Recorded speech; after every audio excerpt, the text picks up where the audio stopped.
Hi, so welcome back. We're still doing the countdown from my 64 favourite albums, and we're on 55 through 51, so just going to give you 5 more albums from my collection that mean a lot to me. So first one up, I'm going to talk about a what I call now a supergroup, and I guess this is one of the most super groups going, in that they had one of the world's top 5 drummers at the time, probably still is, one of the world's top 5 bass players, probably still was until he died, I think, and yeah, arguably one of the top 3 guitarists. So I'm talking about Cream, I'm talking about Ginger Baker, Jack Bruce and Eric Clapton. Absolutely amazing group at the time, a lot expected of them, but actually never released, in my opinion anyway, a really solid album. So my first selection is actually is this thing here called Wheels of Fire. They released a number of albums. Disraeli Gears is another one, but this one was released either as 2 separate single albums, certainly in the UK, not in America. So you could get this one and very similar looking this one, and this one I'm holding up now. This is the studio album, whereas this one is the live album. And on the live album, this is the one I'm really going to choose if I'm pushed. It's basically for one track, one classic track that I've loved for a long time. It's called Crossroads, allegedly written by Robert Johnson. He of the Sold My Soul to the Devil at the Crossroads, so that I can play guitar type guy. And this track is, well, in fact, this whole album, there's only 4 tracks on it. This whole album supposedly recorded at the Fillmore in America. And in fact, the track I'm talking about is recorded at the Winter Garden in San Francisco, so I don't quite know how they got that. I think Fillmore sounded sexier on the thing on the back, so that's what they did. But Crossroads, absolutely standout track. And for people who sort of don't know old music, 1968 by the way, this recorded with, it's just live. You've got 3 people who know how to play their instruments. Ginger Baker's a jazz drummer as such. Jack Bruce classically trained and switched over into rock music, but again steeped in what music's all about. And Clapton picked up guitar, I don't know, age 6 or 8 or something like that, and has been playing ever since in the shadow of the blues greats and those. And sadly, I suppose, the egos got too big for the group. So allegedly, Baker and Jack Bruce were arguing the whole time, and to the point where Clapton said, "I just can't go on with this." He joined another super group, and that seemed to be the way he went. A lot of drugs and rock and roll and all that sort of thing. But yeah, Cream, great legacy. Some other good albums, but this one for me is their finest. So standout track on that is Crossroads. That's Wheels of Fire. Now I want to talk a little bit about the Beatles, but not the Beatles. They'll come a little bit later as a group, but what they did as a solo act. I was late into the Beatles. My mum loved the Beatles. In fact, she loved John Lennon. She was born on the same day as John Lennon. She often told me that. Bizarrely, she died on the same day as John Lennon died. So that's a freaky piece of happenstance. I like Paul McCartney more. I think Paul McCartney had more sort of rhythm to him. He was more appealing, more rock and roll, a better singer. I just found John Lennon a bit angry and put me off, sort of thing. So Paul McCartney was a choice for me. And in the 70s, when the Beatles had disbanded, sort of 1970, you're waiting for the next big thing from the Beatles. Yeah, you could argue John Lennon released Imagine. It's okay, a couple of standout tracks. George Harrison released an immense album called All Things Must Pass, triple album. The best thing about that is side 5 or whatever it's called, triple album, which is basically a jam, just jamming away on a guitar, and because some of the good tracks, but nothing really stood out for me. Until this came along, 1973, and I'm talking about an album called Band on the Run. McCartney had done, I think, about 3 albums before this. Bit of a sort of solo effort. He's got his wife Linda in tow, and they're trying stuff. And you can see some various Beatles influences and the things he was trying to do. In fact, I listened to one of the albums the other day, Ram, and on there you've certainly got that sort of vaudeville stuff that he was trying to pull in things like Sgt. Pepper. This album, they seem to get it together, and by the way, I'm heavy into the sort of what's the production like on these albums. This is absolutely fantastic, second to none. Recorded at EMI Studios in Kenya, I think it was. And the idea was that they wanted to get away from the sort of madding crowds and went to Kenya. Two of the band pulled out just before they went, cited Henry McCulloch was one, for example, cited musical differences with McCartney. I think he found McCartney too controlling. And so the people who landed in Kenya that month were McCartney, his wife Linda, and Denny Lane, later to go on to play with Wings, etc., ex of the Moody Blues. And they made this album, and you may have heard of a number of the tracks on it. Standout track for me is Band on the Run, the title track. And they felt like a band on the run. They were sort of holed up in Kenya. There's quite a lot of stuff going on there. The kit nicked. They had some of the stuff threatened to be hijacked. And so to make an album under that pressure with just three of them, McCartney playing a lot of the instruments as he can do, I find quite remarkable. In my opinion, this is the album that should have had Live and Let Die on it. Live and Let Die was never released on an album. It's just for a single for the James Bond theme tune. In my opinion, the best, and would have really complemented this album, made it even stronger. Some great stuff on this album, and as I said before, really, really, really well produced. Great sound.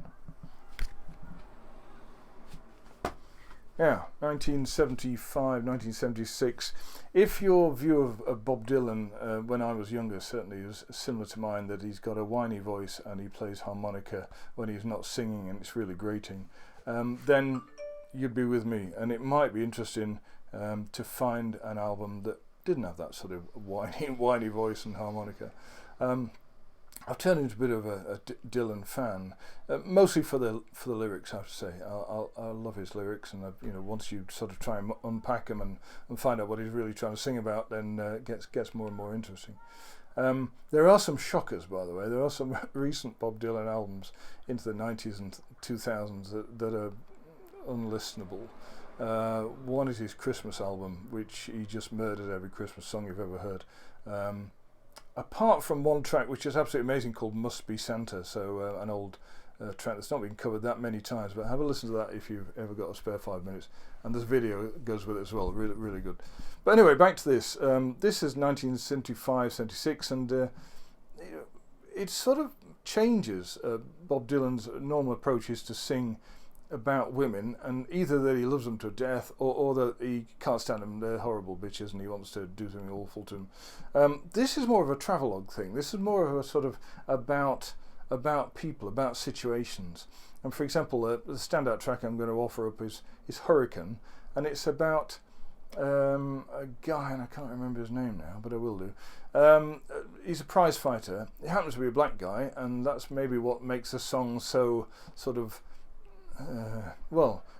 real for today. This guy was wrongly accused of doing making a murder he couldn't have possibly committed because he wasn't even in the right place. He was up the other end of town somewhere, minding his own business, and the police basically framed him for this.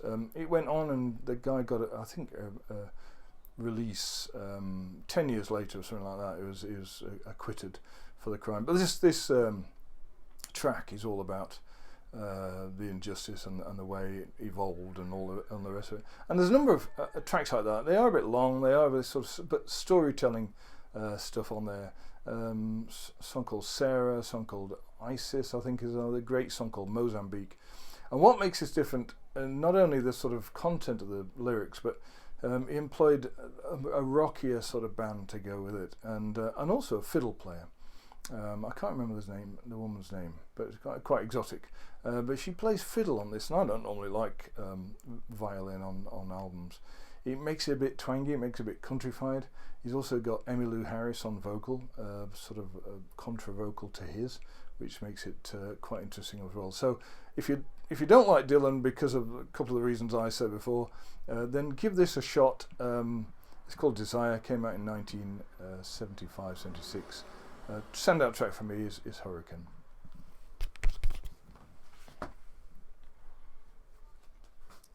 '67. Now, This rather battered copy of Axis, Bold as Love, is my favourite Hendrix album. Most people go for the one that was before it, Are You Experienced, or the one that followed it, I think Electric Ladyland, with a bizarre cover in the UK, cleaned up for the US. And I guess you're right, because most Hendrix stuff is the way we want to hear Hendrix, which is amazing guitar, pretty loud, a lot of feedback, and pretty in your face type stuff. This one is sort of followed up and proved he could play songs. He could write songs, he could play songs. A lot of the guitar work, apart from the sort of special effects and stuff and phasing and things like that, pretty clean. So if you got tracks like If 6 Was 9, Spanish Castle Magic, and he plays guitar really cleanly, sings the lyrics so you can hear them, and I think does an absolutely fantastic job of showing us what he can do. Again, just a three-piece band, Noel Redding, Mitch Mitchell, and Hendrix with one guitar throughout. That's amazing stuff. Standout track, I think. Let's think. Probably Castles in the Sand. Yeah, there's 2 or 3 standout tracks on this for me, and depends what mood I'm in, I guess, to pick one out. But yeah, standout album from Hendrix, and there have been there's only about 4 that were released while I was alive, but I think this one's the one for me. So my last choice is somebody I couldn't get into as a younger person. Certainly as a teenager, I had no time for this person. I bought an album, probably in a second-hand shop in the late 90s, called Hits. There's another album went with it called Misses, which was because it got sort of greatest hits thing, and then some tracks that this person thought should have been more better received. And I had a go at this because I thought, well, I've heard of this person, but I've never really got on with them. And I'm talking about a lady I regard as the best female singer-songwriter, and in fact that might go for both sexes actually, ever. And this woman's called Joni Mitchell. The album I'm going to show you today is an album called Court and Spark, released in when would it be? 75, something like. No, 74. I said January 74. Get this right in a minute. And my knowledge of Joni Mitchell's really Big Yellow Taxi, which we all liked in 1970, came around the same time as when she wrote Woodstock, which was a hit for Matthew Southern Comfort, and later, covered by her own song. And so really, if you got on with those, then you were doing okay. But I bought this Hits thing, and on this album of Hits are 3 tracks that are on this album. One of which is Raised on Robbery, a sort of straight out rockabilly almost song, a bit Popini Sisters approach almost. And you've got 2 more tracks. I cannot remember. Let's just have a look at this. Free Man in Paris and Car on a Hill. Very accessible, pop songs almost. And it makes you think, well, what else does she do? And I'm going to suggest that there's a lot more in this album. Those actually are the standout tracks in terms of accessibility, but the stuff on this album is really an amazing collection of stuff. And I think this album's about, and again, Joni Mitchell, a bit like Dylan, lyrics are pretty dense, and you have to 2,000 or 3,000 listens before you can really get a hold of what she's trying to say. But I think it's about contrast. Court and Spark means trapped and then again lively. There's another album called Shadows and Light, and says you can't have shadows unless you got light. So a very sort of deep view of relationships and men and women and situations. There's one on here called People's Parties, where she's looking as if she's been to a party, but actually looking at other people rather than expecting anybody to come to her. So, great choice, great album, and I would say best singer-songwriter in the world, certainly in my opinion. So, 5 albums. I'm not going to go through them again, but we're going to get 60s, 70s heavy. Apologise for that if this is not your scene, but I think it's going to go only one way. Okay, see you next time.